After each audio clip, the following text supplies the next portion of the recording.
Okay, we move to the next part of this chapter on aggregate planning, whereby two areas that we will go through in terms of strategies in aggregate planning and aggregate planning in services sectors. In aggregate planning, we have capacity auctions, whereby the first options that we have in changing inventory level. So how to change the inventory level? By increasing inventory in low demand periods to meet high demands in the future. We produce more during low demand, and then when increase in demand happen, then we can sell using our inventory.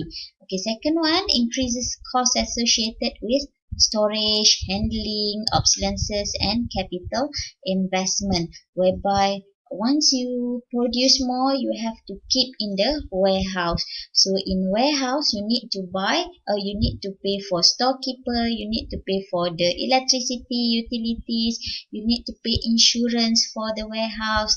That is the cost in inventory.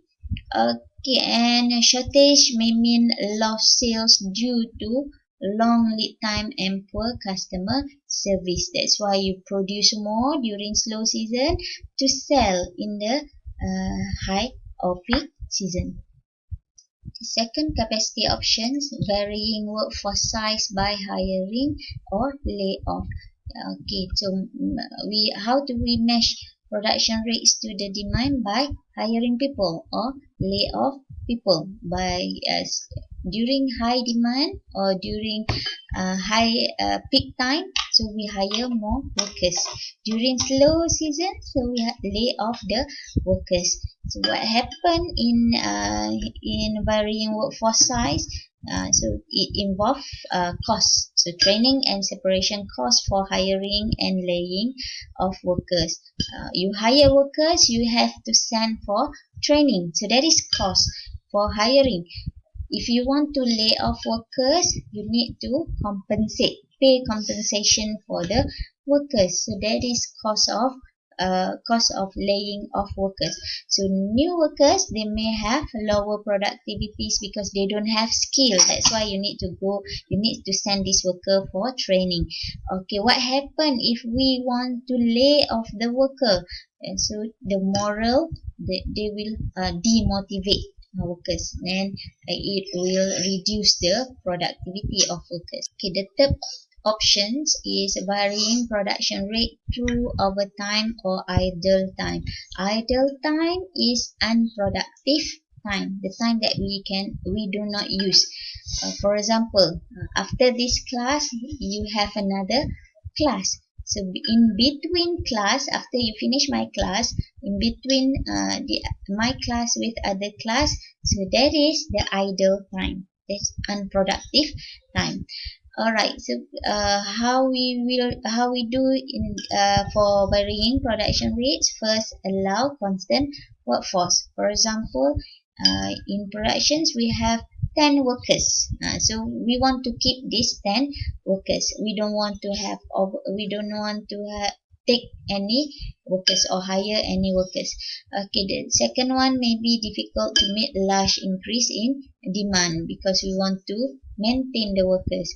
Okay, overtime can be costly and may drive down the productivities. Okay, once you want to maintain this worker during the high season, you need to pay for overtime cost lah. So they have to do overtime, and then you need to pay for overtime.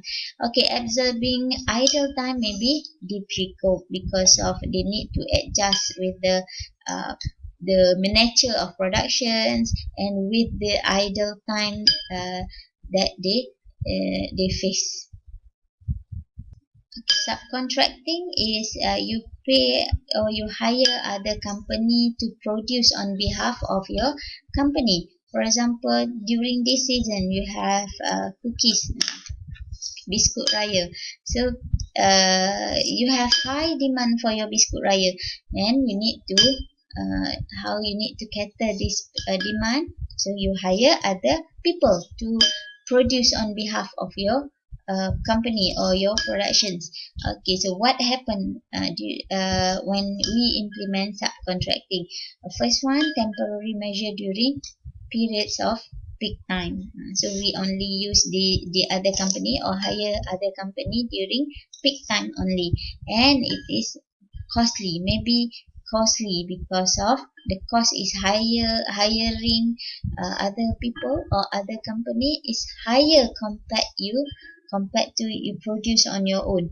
Okay, the third one, ensuring quality lah. In terms of quality, we cannot control the quality. Maybe low, they will produce low quality, or maybe they will produce more quality product compared to our production. So what happen when this situation happens? Customer might change to your competitors or to your hired companies, subcontracting company. So they might go your subcontract company. Right. The last option is by using part-time workers.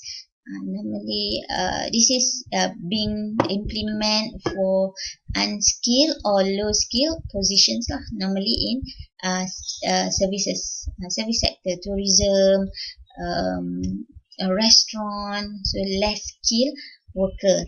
So we can hire part-time because it's easy to train this worker.